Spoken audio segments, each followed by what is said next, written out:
আমার ব্যক্তিকে খিচুড়ি খাওয়াম তোমার ব্যক্তি আসো এটা ব্যক্তি ধরে নিয়ে এসে স্যার সকালে খালি পানি খাইতাম পানি খাওয়া তোমার কান মেরে ধরে লয়ে আসছে। আমার গাড়ির দোকানও আছে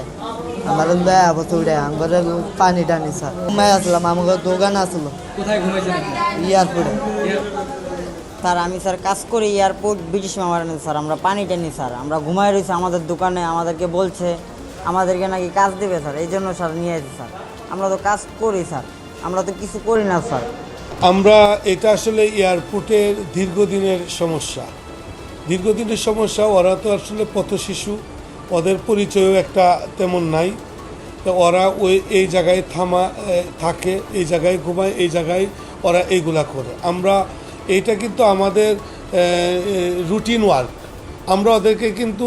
এই যে আন্ডার এজ যারা আছে ওদেরকে কিন্তু আমরা প্রতিদিনই ধরতেছি প্রতিদিনই পাঠাচ্ছি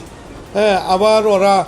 কোনোভাবে না কোনোভাবে আবার ছুটে চলে আসছে পরে গার্জেন সে যে সমাজ কল্যাণে বা ওই জায়গা থেকে নিয়ে আসতেছে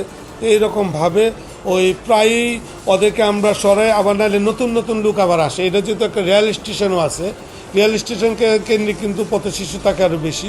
এরপরে এখন নতুন আরেকটা প্রবলেম হয়েছে আমাদের বিআরটিএ নামে আরেকটা প্রজেক্ট হয়েছে যেটা হইলো এই জায়গায় স্টেশনের নাম ধরে এই জায়গায় থাকারও ব্যবস্থা হয়ে গেছে হ্যাঁ তো ওরা আবার এই জায়গায় এখন রাতে ঘুমায় বিভিন্ন জায়গায় চড়ায় ছিটে ওরা বিভিন্ন গেটে বিভিন্ন ওভারব্রিজে তো ওই জায়গায় যাত্রীরা গেলে ওরা পায়ে ধরে আবার অনেক সময় দেখা যায় ওদের হাতে মল থাকে হ্যাঁ মল দিয়ে বলে যে আমরা ডিল দিব নাইলে আমাদেরকে সাহায্য দেবো হ্যাঁ তো ওদের শরীরেও বিভিন্ন জায়গায়ও আবার ওদের ব্লেড থাকে হ্যাঁ ব্লেড থাকে মুখের মধ্যে জিহ্বার মধ্যে ধরলেই সাথে সাথে নিজেদেরকে আবার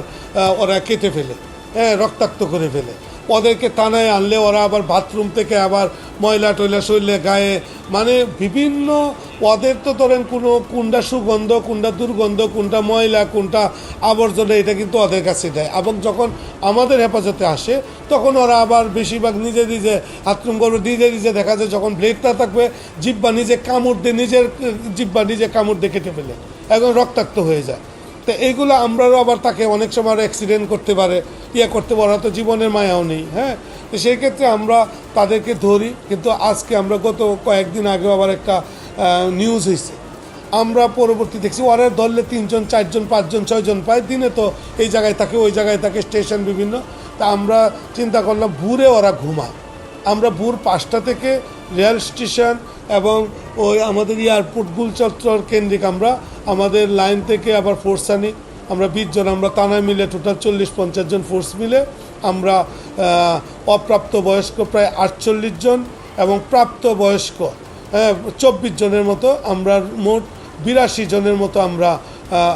তাদেরকে আটক করতে সক্ষম হয়েছি এখন আমরা ওই এয়ারপোর্ট আমাদের ম্যাজিস্ট্রেট কোর্ট আছে এই কোর্টে আমরা প্রেরণ করেছি ওই জায়গা থেকে তাদেরকে ম্যাজিস্ট্রেট স্যার সিদ্ধান্ত দিবে তাদেরকে কি করবে তাই আমরা আশা করব ওই যারা অপ্রাপ্ত বয়স্ক আছে ওরা সমাজ কল্যাণ মন্ত্রণালয় থেকে হয়তো সংশোধন কারাগারে যাবে ওদেরকে একটা এনে যেটা ম্যাজিস্ট্রেট স্যাররা প্রসিডিউর অনুযায়ী তাদের আইনের বিধি অনুযায়ী ওনারা ব্যবস্থা নেবেন আর প্রাপ্তবয়স্ক যারা যে অপরাধ করছে ওদেরকেও তারা ওই আইনের আওতায় এনে ম্যাজিস্ট্রেট স্যার যে সাজা দিবে আমরা এটা রেখেছি আমরা ম্যাজিস্ট্রেটে প্রসিড করতেছি তো ওনারা যে সাজা দিবে আমরা এটা আবার